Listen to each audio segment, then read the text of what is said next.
In this step-by-step tutorial, I will teach you how to share a Wix website without publishing it.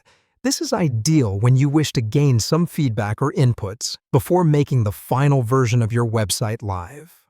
To share your Wix site without publishing, you will begin from your site's dashboard. Your site's dashboard is the control center of your Wix site where you can find different options and tools that manage your site.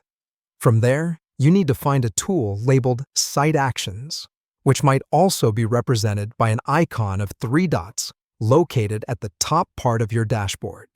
This tool is usually nestled amongst other similar tools, but can easily be identified with the mentioned label or icon.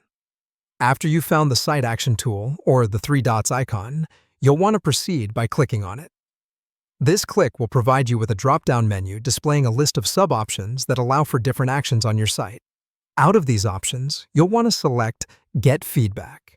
By selecting Get Feedback, you're choosing to create a platform to share your website, which can then be reviewed by others while your Wix site remains unpublished.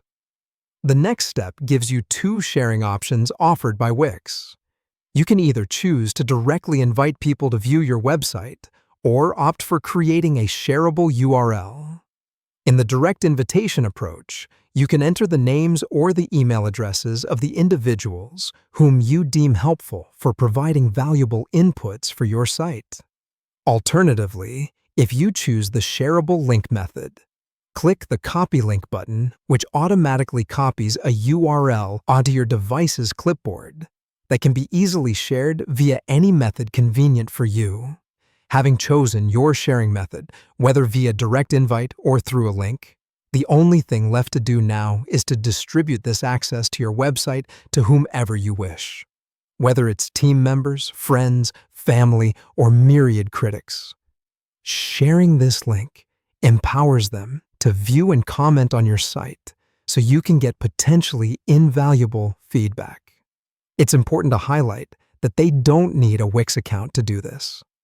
They can view and comment without needing to sign in or download anything, making it remarkably easy for them to participate in helping you make your website as effective and engaging as it can be. And that concludes our step-by-step walkthrough on sharing a Wix website without publishing it. By following these clear and simple steps, you'll pave the way for insightful feedback and ideas that can make your website stand out. Remember, successful websites often go through multiple rounds of feedback before publication, so don't hesitate to utilize this feature. Thanks for following along with this tutorial. Your dream website is just a few clicks away.